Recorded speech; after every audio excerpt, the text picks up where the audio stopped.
Então tá, gente, vamos olhar então como é que a gente chega na fórmula para juros compostos, né? Então, para a gente deduzir a fórmula, a gente vai fazer uma tabelinha, como a gente fez antes, né?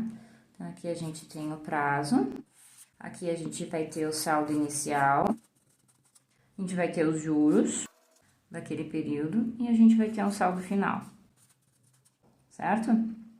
Então tá. Então, no final do primeiro período, a gente começou aquele primeiro período com o principal P, certo?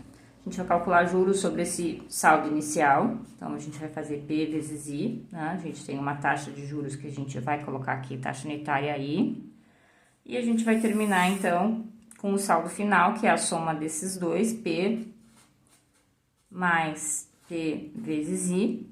Eu tenho P aqui nos dois termos, posso colocar o P em evidência, certo? Nesse termo aqui tem um 1 que multiplica, que é invisível. Então, eu marco aqui com 1 para simbolizar esse termo aqui. Então, eu tenho P vezes 1, isso dá P, é esse termo, mais P vezes I, certo? Isso é o saldo no final do primeiro período. Se vocês forem lembrar, é exatamente a mesma forma que a gente acha para juros simples no primeiro período. Então, ao final exatamente de um período, juros compostos e juros simples são os mesmos, e é por isso que quando a gente tem o valor do montante dos juros ao final de um único período, a gente tem como dizer qual é a taxa de juros com toda certeza. E daí a gente vai para o segundo período, né? O segundo período que começou com o saldo final do último, P vezes 1 mais I. E aí a gente calcula juros sobre esse saldo inicial. Então, a gente vai calcular I vezes o saldo inicial. Então, P vezes 1 mais I vezes I. Certo? E qual que vai ser nosso saldo final? Vai ser a soma do nosso saldo inicial com os juros do período, né? Então, eu vou ter a soma desses dois aqui. Vou ter a soma desses dois termos. Então, se a gente olhar esses dois termos, eu tenho P vezes 1 mais I em ambos deles, né? Então, eu vou colocar esse P vezes 1 mais I em evidência. Abro um parênteses para juntar meus termos aqui. Esse P vezes 1 mais I está multiplicando por aquele 1 invisível, certo? Então, coloco 1 aqui para marcar aquele termo. Esse P vezes 1 mais I está multiplicando por I. Então, eu coloco aqui vezes I. O que aconteceu? Agora a regra das potências. Eu tenho 1 mais I vezes 1 mais I. 1 mais I é como se fosse aqui, eu tenho letras e números misturados, mas 1 mais I, pensem que é um número, né? Então, por exemplo, se o meu I é 0,7, que nem no exemplo anterior, aqui eu tenho 1,7, 1,7, 1,7 vezes 1,7 dá o quê? 1,7 ao quadrado. Então, essa continha aqui resulta em P vezes 1 mais I ao quadrado. E assim a gente vai para o próximo período.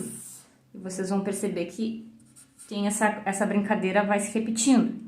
Então, eu começo o próximo período, o terceiro período, com o saldo inicial de P vezes 1 mais I ao quadrado. E eu vou calcular os meus juros multiplicando I por esse saldo inicial. Então, vou ter P vezes 1 mais I ao quadrado vezes I. E o que vai ser meu saldo final? A soma do meu saldo inicial mais os juros no período. Então, tem que somar essas duas quantidades aqui. P vezes 1 mais I ao quadrado mais P vezes 1 mais I ao quadrado vezes I.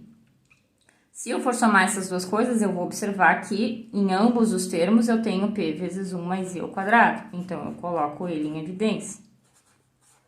Nesse aqui eu não tenho nada além. Eu tenho aquele 1 que fica invisível, né, na multiplicação. Então, eu escrevo 1 para marcar a soma desse termo mais I. E daí, de novo, o que aconteceu? Eu tenho P vezes 1 mais I ao quadrado vezes 1 mais I. Daí, de novo, 1 mais I é como se fosse qualquer número. Se I fosse 0,7, que nem no exemplo anterior, eu teria 1,7 ao quadrado vezes 1,7.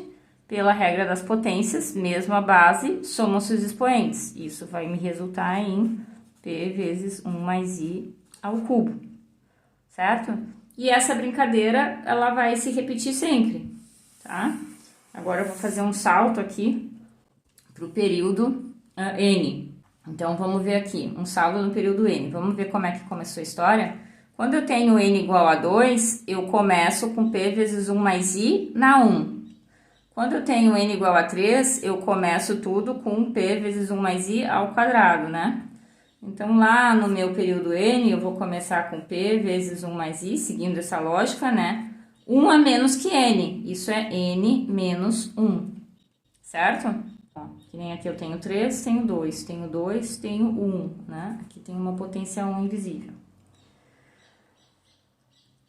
Então, eu vou calcular juros com base nesse saldo inicial aqui. Então, eu vou ter p vezes 1 mais i na n menos 1 vezes i. E o meu saldo final vai ser a soma desses dois. Eu vou olhar para esses dois e eu vou perceber que esse p vezes 1 mais i na n menos 1 está nos dois termos. Vou colocar ele em evidência. P vezes 1 mais i na n menos 1 vezes... Esse aqui só tem aquele 1, né, que some, então eu vou ter 1 aqui, mais i.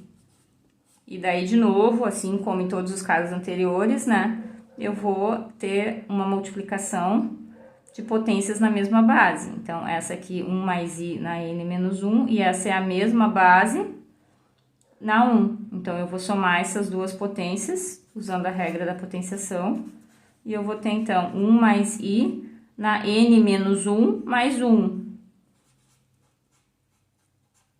E daí isso dá, então, p vezes 1 mais i na n, que é, então, a fórmula de juros compostos, do montante em juros compostos, tá? Então, a fórmula principal em juros compostos é montante igual a p vezes 1 mais i na n. E como é que eu retiro as outras fórmulas? Daí todas as outras fórmulas elas vão vir dessa e daquela que a gente já aprendeu, que é montante igual a principal mais juros, certo? Então, dessas aqui, se eu quiser calcular os juros, o que eu faço? Calculo o montante e subtraio o P, né? Então, os juros vão ser sempre esse montante S menos o P, tá? E daí, se eu quiser, eu posso botar, então, S vai ser P vezes 1 mais I na N, P, e posso botar em evidência, então. O que mais? Se eu quiser P, por exemplo, em algum problema, então, P eu vou tirar isolando essa fórmula aqui, vai ser o montante dividido por 1 mais I na N, tá? E daí, a gente vai ter uma fórmula que vai ser um pouquinho mais complicada para N e para I, que a gente vai precisar usar o que a gente sabe sobre as regras de potenciação e as exponenciação e logaritmos. Mas a fórmula principal, da onde tu tira todas as outras, é essa aqui. Vocês não precisam decorar nenhuma outra. O que vocês precisam saber é essa fórmula e como dessa fórmula chegar nas outras, aplicando o que vocês sabem das regras de potenciação, das regras de exponenciais e logaritmos e outra álgebra básica. Combinado?